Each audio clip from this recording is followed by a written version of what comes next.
घाटकोपर परिसरातल्या एका पेट्रोल पंपाच्या परिसरात असणारं होर्डिंग कोसळून 14 जणांचा मृत्यू झाला। या प्रकरणी मंगळवारी भाजपचे आमदार राम कदम यांनी उद्धव ठाकरे आणि या होर्डिंगचा मालक भावेश भिंडे यांचा एक फोटो ट्विट केला। भाजपचे आमदार नितेश राणेंनी संजय राऊत आणि सुनील राऊतांवर निशाणा साधला। मात्र या मुद्द्यावरून सध्या सरकारमध्ये असणारे छगन भुजबळ हे उद्धव ठाकरेंच्या बाजूने दिसतात।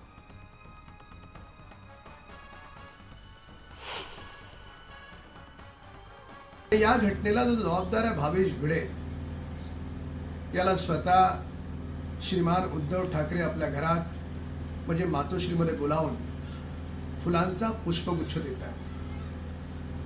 काय पराक्रम केलाय भावेश भिडेने? कोण लागतो हा तुमचा? काय संबंध आहेत याचे आणि उपाटाचे? आम्हाला आरोप प्रत्यारोप नाही करायचे, पण राजकीय संरक्षण असल्याशिवाय ते देखील मुंबई शहरात असं 3 मजली अनधिकृत होर्डिंग कोणी उभं करू शकतं? भावेश भिंडे नेमकं कोणाचा पार्टनर आहे? संजय राजाराम राऊतचा भाऊ सुनील राऊत आणि भावेश भिंडेचे काय संबंध आहेत? या भावेश भिंडेला सुनील राऊत मातोश्रीकडे जाऊन उद्धव ठाकरे बरोबर फोटो काढला होता का?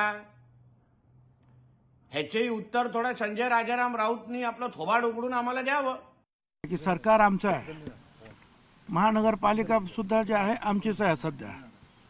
हां, म्हणजे सरकारच्या उद्धव ठाकरेचा काय संबंध? असं ऐकून घ्या हो।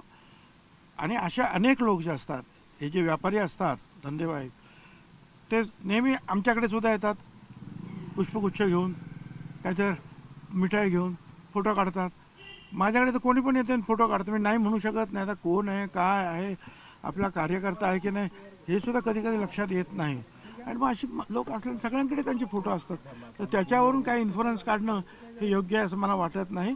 काय आपण त्याच्यात राजकारण आणण्याचा काही प्रयत्न करू नये।